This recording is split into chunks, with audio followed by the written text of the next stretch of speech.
किसान साथियों नमस्कार। यह मेरे खेत में बोई गई ग्वार की फसल है। ग्वार की फसल सूखे के प्रति सहनशील होती है, इसलिए इसे कम वर्षा वाले क्षेत्रों में बोया जाता है। अच्छे उत्पादन के लिए प्रत्येक 15 दिनों के बाद वर्षा का होना जरूरी है, पर राज्य के रेगिस्तानी क्षेत्र में मानसून सदैव अस्थिर व अनियमित रहता है। बालू मिट्टी में नमी रोकने की क्षमता न होने व तेज़ गर्मी के कारण फसल सूखने लग जाती है। ऐसे में हम ग्वार की किस वैरायटी का उपयोग करें जो कम वर्षा में भी हरी भरी रहे और मध्य सितंबर में चलने वाली उत्तरी हवाओं का भी सामना कर सके।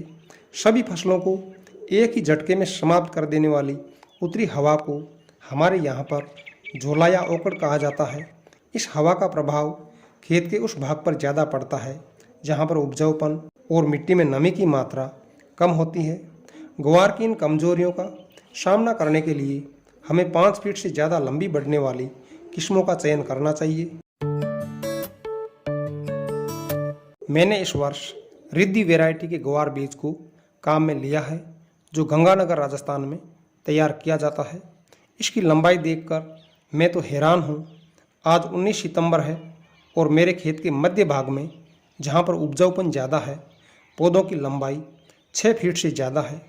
कुछ पौधे तो 7.5 फीट को क्रॉस कर चुके हैं।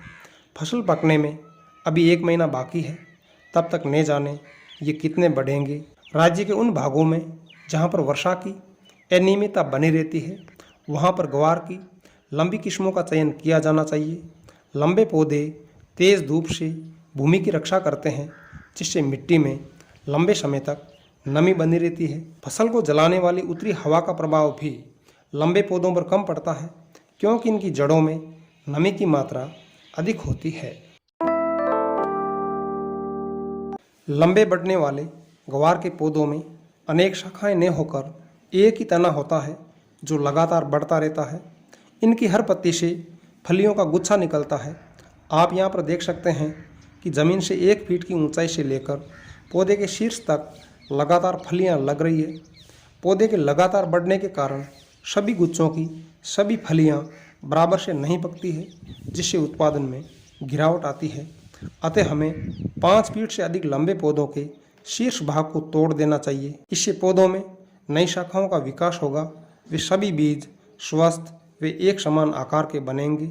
आप यहाँ पर देख सकते हैं कि खेत एक ही है, बीज की वैरायटी भी एक ही है, फिर भी एक तरफ 6 से 7 फीट लंबे पौधे हैं और दूसरी तरफ मुश्किल से 3 फीट लंबे पौधे, वो भी बूझे बूझे से, जिन पर नाम मात्र की फलियां लगी हुई है। स्पष्ट है कि भूमि का उपजाऊ होना अत्यंत आवश्यक है।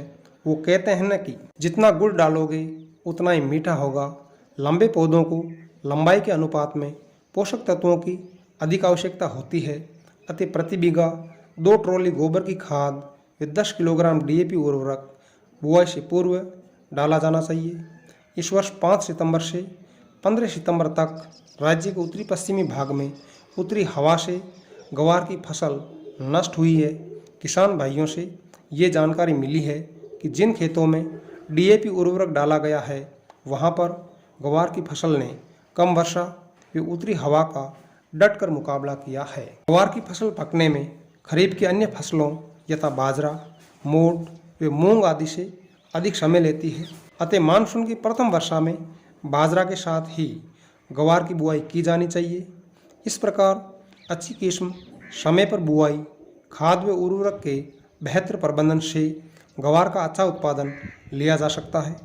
अगर आपको वीडियो में दी गई जानकारी उपयोगी लगे तो कृषि व बागवानी से संबंधित प्रामाणिक तथ्यों से युक्त जानकारी प्राप्त करने के लिए ग्रीन राजस्थान YouTube चैनल को सब्सक्राइब अवश्य करें।